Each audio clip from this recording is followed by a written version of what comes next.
Apabila Siti Sarah cemburu dengan Siti Hajar ni, Allah perintahkan Nabi Ibrahim ni untuk bawa Siti Hajar ni pergi dari Palestin. Jadi Nabi Ibrahim ni sangat patuh dengan perintah Allah. Dia bawalah Siti Hajar ni dengan Nabi Ismail ni pergi jauh dari Palestin ni. Bila sampai di satu tempat yang kering, tak ada penduduk pun di situ, iaitu di Mekah ni.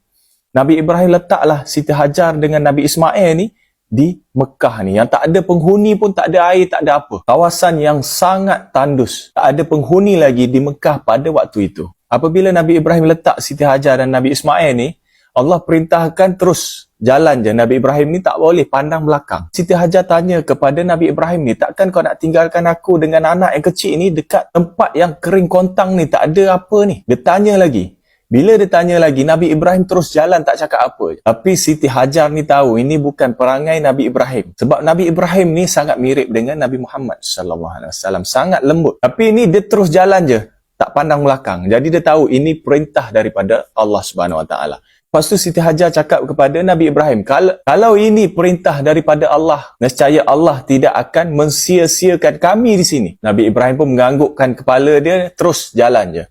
Bila Nabi Ibrahim jalan dah jauh daripada Siti Hajar dan Nabi Ismail ni, Nabi Ibrahim berdoa supaya Mekah ni menjadi tempat yang barakah. Jadi tinggallah Nabi Ismail dan Siti Hajar ni di kawasan yang sangat tandus ni, tak ada makanan dan tak ada air ni. Tapi berbekalkan hati yang tulus kepada Allah ni. Jadi kita tengok macam mana hati Siti Hajar ni yang bertawakal hanya kepada Allah, yang bergantung hanya kepada Allah ni.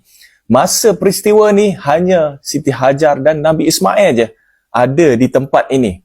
Tapi disebabkan hati yang murni kepada Allah, sampai hari kiamat umat manusia akan kenang peristiwa ini. Jadi berlalulah masa, habislah bekalan makanan Siti Hajar dan Nabi Ismail ni. Apabila Nabi Ismail ni kelaparan dan kehausan ni, Siti Hajar berlarilah ke Bukit Safa. Jadi dia tengok, macam ada air di Bukit Marwah pula. Dia pergi balik dekat Bukit Marwah ni. Sebanyak 7 kali dia pergi.